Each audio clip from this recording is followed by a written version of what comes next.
Confira hoje no Data Circle News. Netflix usa IA em série, corta custos e acelera a produção. Chatbots simplificam ciência e distorcem verdades. Big Techs enfrentam críticas por alto consumo hídrico. IAs já participam de reuniões no lugar de humanos. E Gemini e OpenAI brilham nas Olimpíadas de Matemática. Confira isso e muito mais hoje no Data Circle News.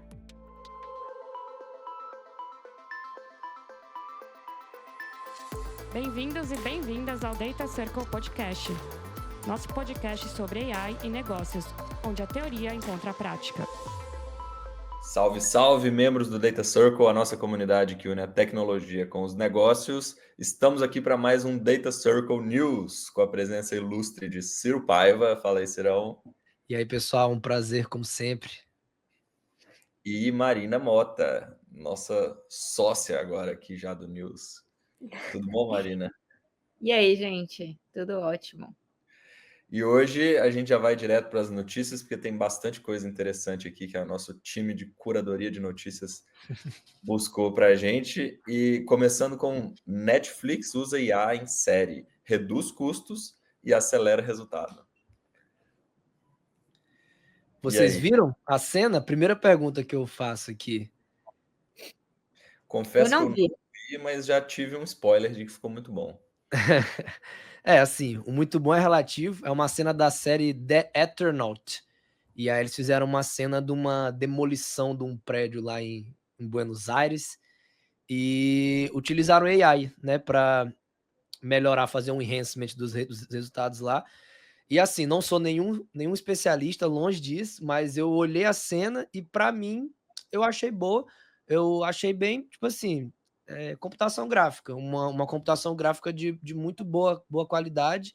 E os produtores falaram que conseguiram fazer em 1/10 do tempo e gastando bem menos recursos. E eles falaram que pelo budget que essa série tinha, não daria para fazer pelos métodos tradicionais.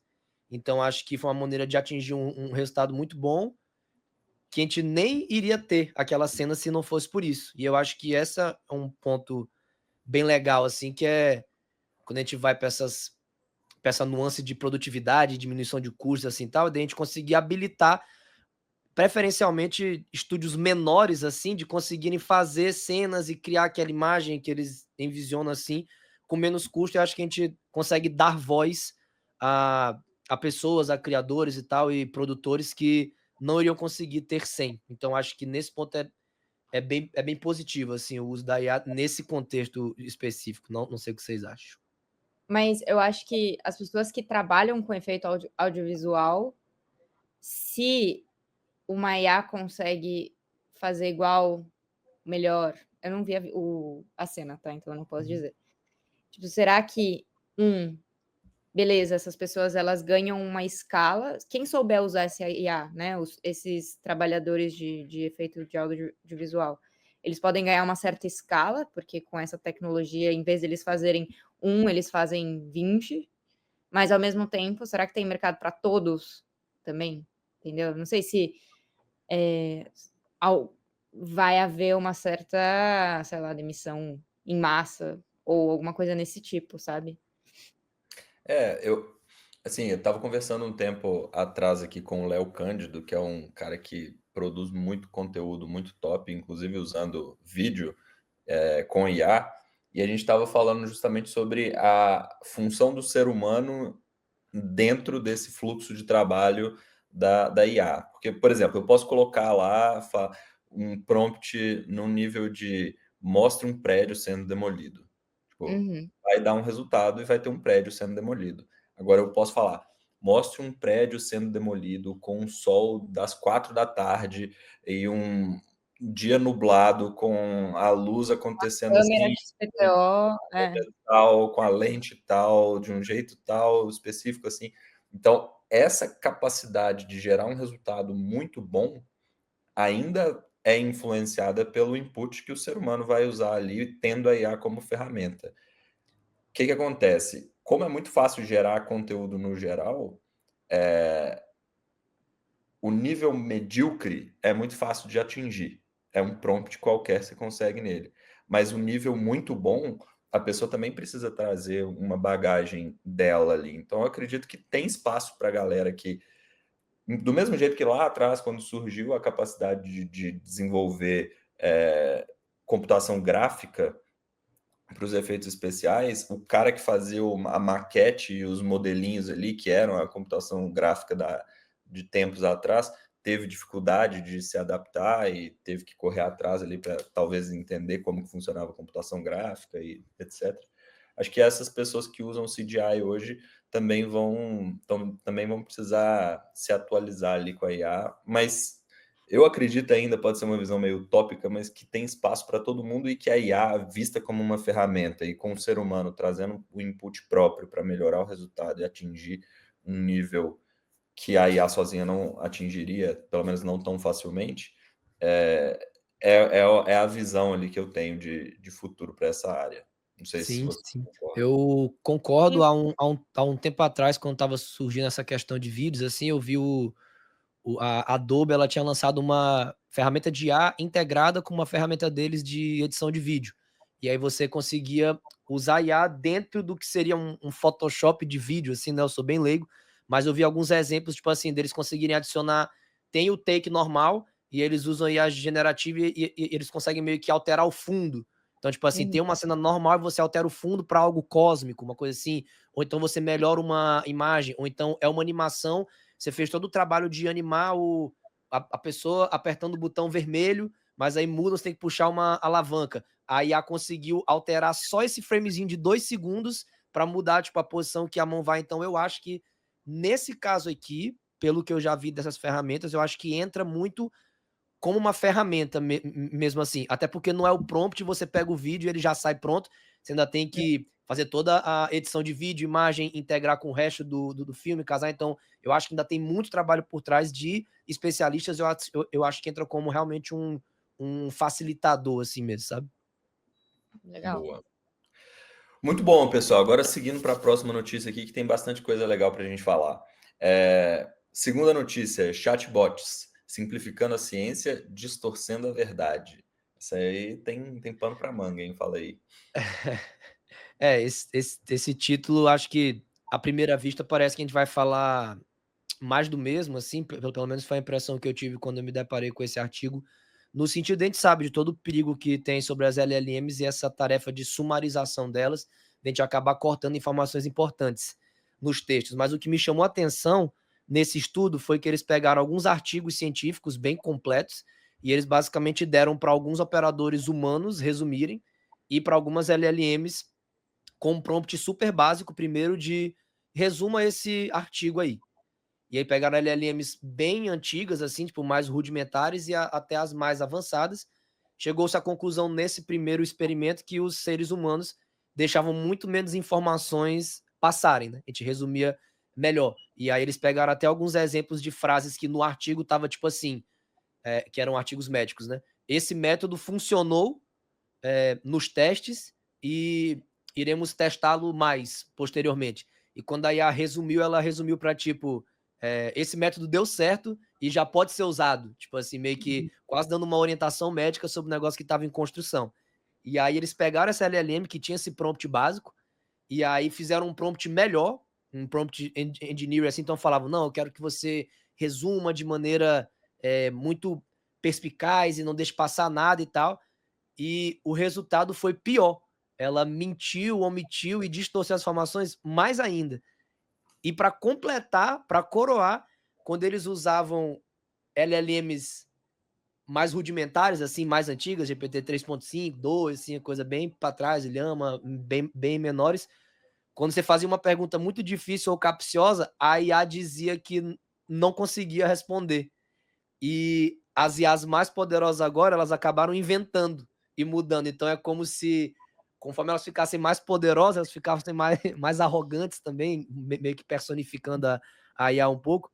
E chamou muita atenção assim minha, porque foi tudo muito contraintuitivo para mim. O prompt básico ser melhor que um prompt melhor e LLMs mais poderosas performando pior do que as mais básicas. E aí, no fim, o artigo chega na conclusão de que o grande problema aqui é que essas LLMs muito grandes, elas foram treinadas, enfim, na internet inteira, e na internet inteira a gente tem muitos artigos resumidos. A gente tem aquelas publicações, as pessoas resumem artigos e jogam, então ela meio que se viciou nessa linguagem de resumir muito, deixar tudo muito, muito sumarizado e perder coisas. E a solução aqui, que ela disse que seria testar a gente usando LLMs não generalistas, mas que a gente conseguisse treinar uma LLM base, fazer um fine tuning em um banco de dados de artigos mesmo completos como um todo, e fazer esse especialista em sumarização de artigos, que não fosse um faz-tudo, assim, fosse um especialista. E é um ponto de vista que eu compactuo muito, assim, que é que hoje tem essa sanha de você conseguir fazer a AGI, o agente geral consegue resolver tudo, mas eu acho que a gente ainda está muito, muito longe disso, e enquanto a gente tiver uma tarefa específica, muito provavelmente uma LLM treinada nesse escopo específico vai performar muito melhor, com menos custo, menos latência e mais confiança também. Então, achei uns outputs bem legais que esse artigo deu. E eu falei pra caramba, né? Então, se vocês tiverem outra opinião, pode falar. Não, eu acho que eu concordo 100%. Principalmente quando a gente fala de medicina, assim, acho que pode ser até um desfavor para a medicina se, sei lá, acaba saindo aí em algum resumo desses que, sei lá, a cura para alguma doença, tipo, saiu algum estudo que para determinados, sei lá, para mulheres numa determinada idade, com uma determinada condição, algum método, alguma forma de resolver aquela doença foi encontrada, e aí imagina, ela resume como se isso qualquer um pudesse fazer essa situação. Então, acho que realmente pode ser um desfavor, mas ao mesmo tempo, eu acho que, tipo, eu tava pensando nessa questão da medicina, assim, e eu tenho pais médicos, né? E eu fico pensando que, assim, para situações mais simples, não para resumos tão específicos de artigos e tudo mais, para coisas mais simples, eu acho que, assim, o ganho é muito grande. Eu fico pensando, por exemplo, médicos que têm, sei lá, ficam em plantão 12 horas e precisam fazer a anamnese de pacientes que entram a cada 15 minutos dentro da sala, sabe? Se tivesse alguma ferramenta ali para ajudar eles, numa consulta online, por exemplo, sei lá, a direcionar a fazer uma anamnese simples, básica, do que o paciente falou, sabe? Eu acho que pode ajudar muito na produtividade do médico, porque eu sei que muitos fazem no fim do dia, super cansados, depois de um plantão de 12 ou 24 horas, e assim, provavelmente não vai sair tão bom quanto se acontecesse ali live, entendeu? Exato. No final das contas, a ideia não é de que a inteligência artificial é especialista em tudo, mas sim que ela sabe muita coisa no aspecto generalista, pelo menos o suficiente, por exemplo, para fazer uma anamnese simples ou para falar alguma coisa que já é bem conhecida. Agora, quando a gente está falando sobre o estado da arte, né, a fronteira do conhecimento numa determinada área que é muito técnica como a medicina, não é uma IA qualquer que você vai pegar aqui, um ChatGPT, um Gemini ou alguma coisa totalmente generalista que vai conseguir direcionar o conhecimento naquela área. Então, existe a IA especialista naquele ponto específico que vai ter um desempenho melhor, e a IA mais generalista, naturalmente, ela vai ter alguns problemas a mais, né? Acho que é bem nesse caminho aí, de especialistas fazendo o papel de especialistas e generalistas fazendo o papel de generalistas. Perfeito. Muito bom, galera. Vamos seguir ali para a próxima notícia, que é: em meio à escassez, o consumo hídrico das Big Techs. Esse aqui dá pano para manga também. Primeiro, fazer uma rápida contextualização para os nossos ouvintes, para quem não sabe, o modelo que a gente vive hoje, com muitos dados sendo armazenados tanto para a nuvem, todos os seus e-mails lá do Gmail que você não lê, tem que ter guardados em algum lugar, né, lá nas nuvens. Então, todos os dados que a gente tem que guardar para processar, tem que ficar guardados também nesses data centers, que são basicamente grandes computadores, servidores conectados, tem que ser armazenados de um jeito bem específico. Então, assim, eles consomem muita energia e eles consomem muita água. Eles consomem tanta energia quanto pequenas cidades, cada data center, assim. E para resfriar, hoje o método mais eficaz de você resfriar é o resfriamento com líquido. Você resfria com água, né? Que nem os coolers de CPU e tal. E você pode usar qualquer água? Não. Não pode ser água com minerais, senão você pode deteriorar os materiais, os metais dos circuitos. Então tem que ser água muito pura, geralmente água potável. E aí esses data centers eles também são construídos muito em áreas que têm áreas secas, porque a umidade também afeta os circuitos, os materiais e tal. Então, quando você soma isso tudo, a gente tem que a maioria dos data centers hoje são construídos em áreas de fragilidade hídrica. Então, assim, Arizona, região lá dos Estados Unidos também, Kuwait, África do Sul, enfim, muitas regiões de fragilidade hídrica que pioraram muito a situação hídrica daquele lugar. Então, até tem legisladores lá do Arizona que tinham aceitado a construção de alguns data centers naquele lugar com a promessa de vai gerar emprego na construção e tal. E quando eles viram o consumo de água e de energia, eles ficaram assim, nossa, se eu soubesse disso tudo, eu não teria permitido, assim. E isso está gerando alguns grandes problemas e preocupações. Inclusive, teve um report de 2023 que a Microsoft falou que 43% dos seus data centers tinham sido construídas em área de, um termo que eles usaram bem eufêmico, mas de fragilidade hídrica, assim. Então, assim, é um problema que a gente já está lidando hoje. Até lá perto de Montevidéu, teve um vilarejo que ficou tão sem água que o governo teve que misturar água potável com água não tratada do Rio da Prata, e isso gerou alguns problemas de saúde para algumas comunidades perto. Então, assim, estamos nesse problema aí hoje. Então, Ô, vou dar a Ciro, palavra para vocês. Oi. mas aí para mim é muito estranho, porque assim, eles vêm com essa promessa, né, de geração de emprego. Mas que emprego que se gera com um data center? Para construção do data center. Só para construção, mas uma vez que está construído lá, é um bloco de metal de 20, sei lá, de tamanho.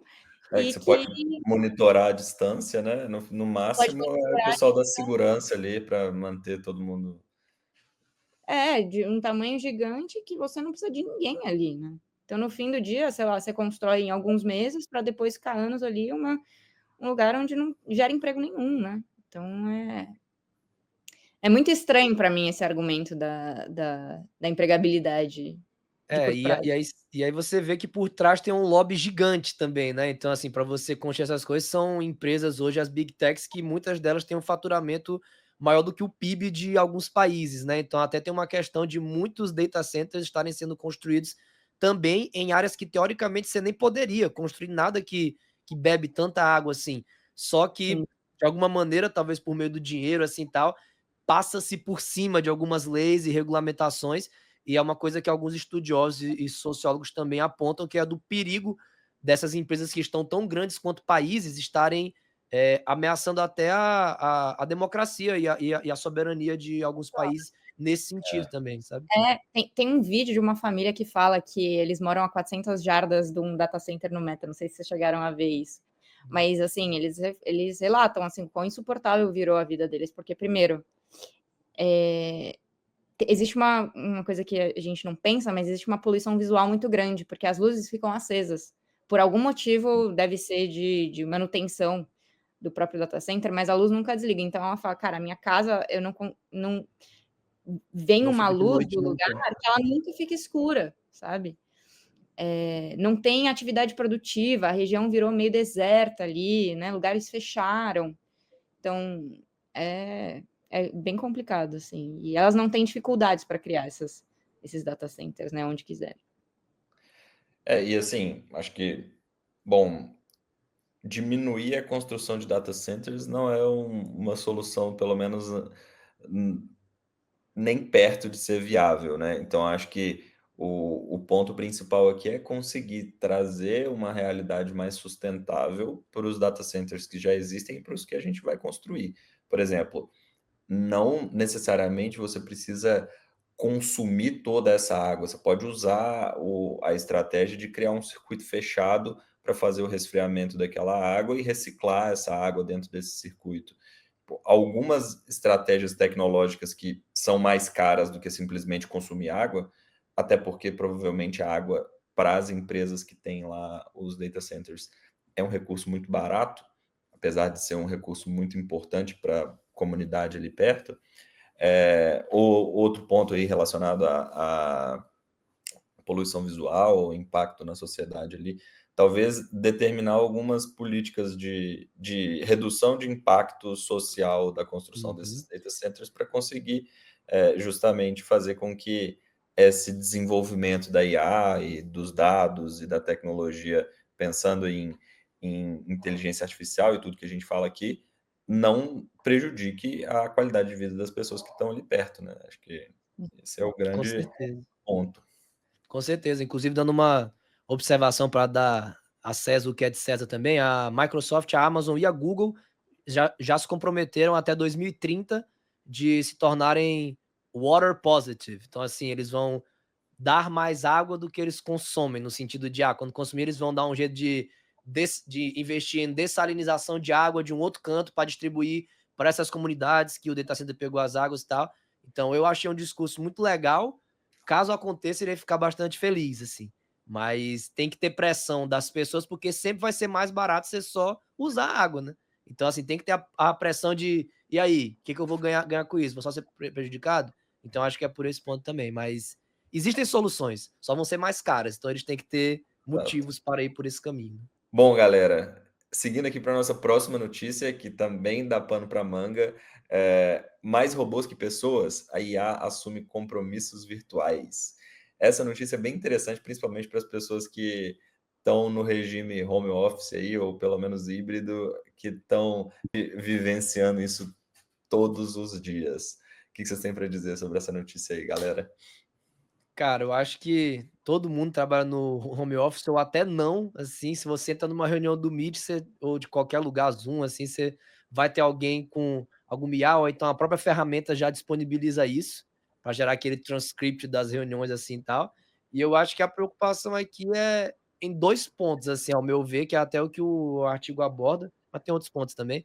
Mas a primeira é de produtividade, no sentido de, beleza, tá enchendo as reuniões de robôs e cada um vai ter o seu próprio transcript, assim, tal, mas beleza, isso está efetivamente tendo impacto na produtividade? Tipo assim, as pessoas estão fazendo mais ou então salvando tempo por ter o transcript da reunião e tal?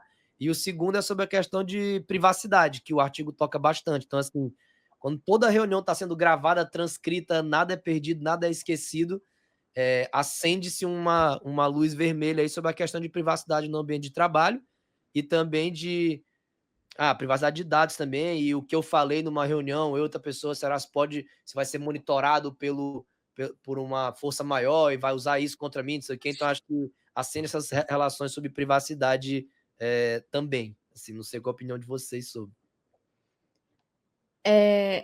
Eu não sou contra, assim, eu acho que elas ajudam muito, mas eu acho que, assim, quem não tem teto de vidro que atire a primeira pedra, tá? Eu também coloco esses robôs aí nas minhas reuniões e raramente eu leio. Então, assim, se eu não tô numa reunião e ele vai transcrever depois para mim, a não ser que de fato seja uma coisa extremamente relevante, eu acho que a maioria das pessoas não lê, né? Então eu acho que não sei se essa produtividade ela aparece tanto ela é tão efetiva assim, sabe? Porque as pessoas também não têm, se elas não têm tempo de entrar na reunião, talvez elas não tenham tempo para ler também.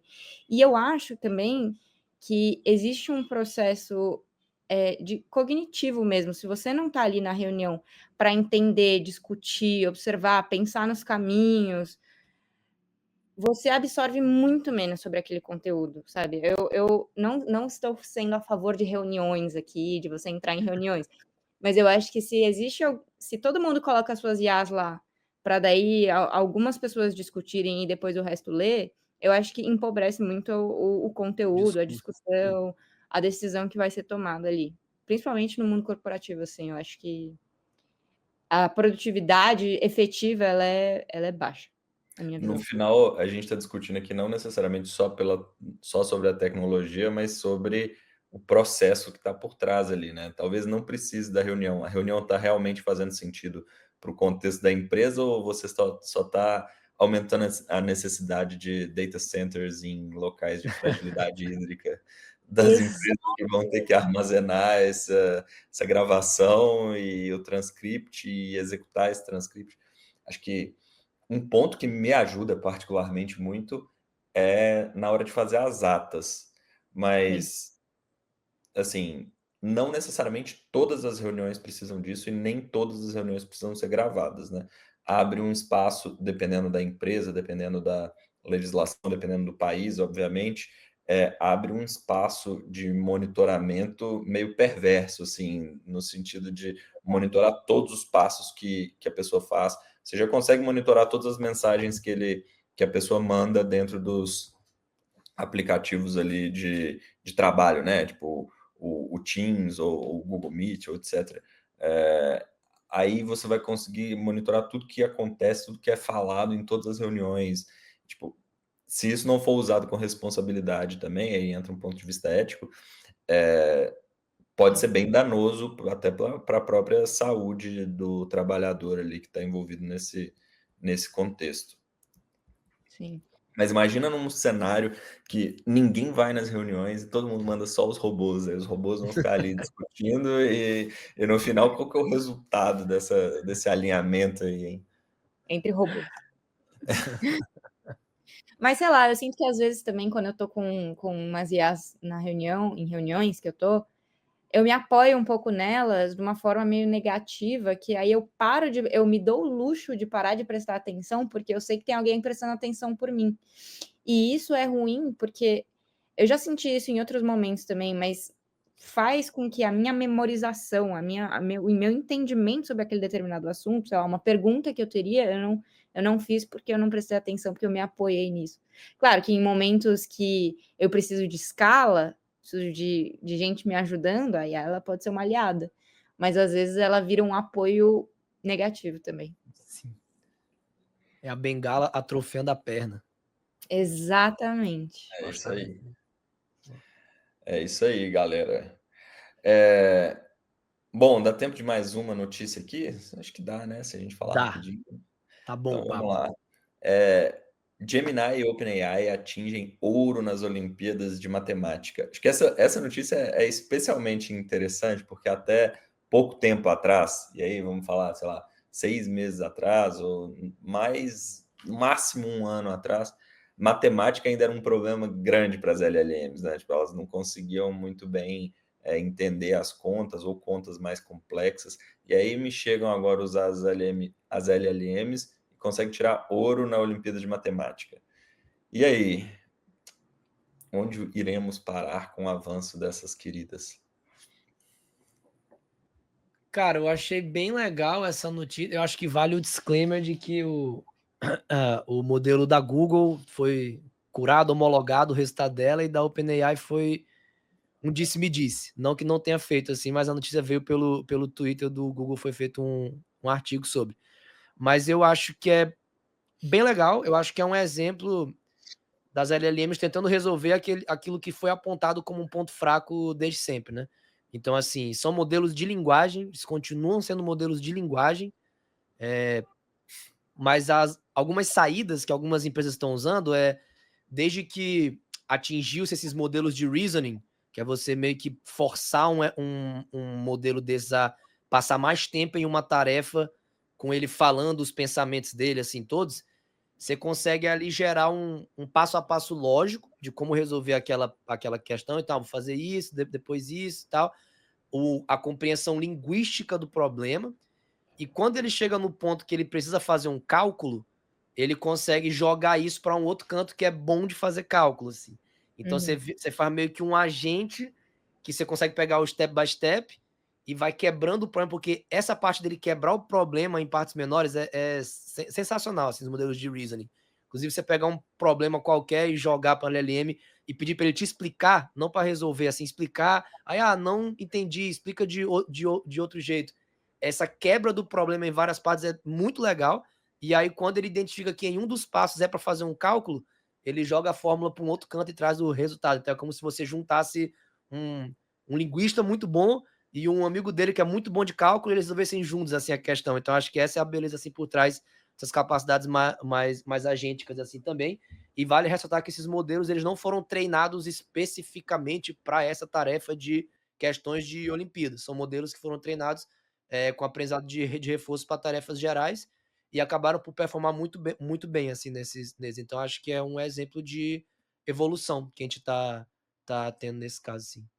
Mas eles estão criando metodologias novas e criativas para resolver um problema matemático, ou eles só estão, tipo, pelo fato de ter um poder computacional e ele poder fazer 1000 tentativas a cada segundo, ele só testa as possibilidades que estão dentro do conhecimento dele e vai testando, errando, até chegar numa que funcione.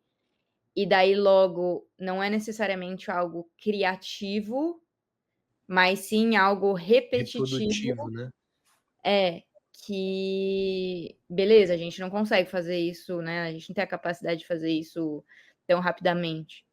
Então, esse é um questionamento que eu fiquei, assim, será que está criando coisas novas? Será que a gente está criando metodologias para resolver um problema de geometria, sei lá?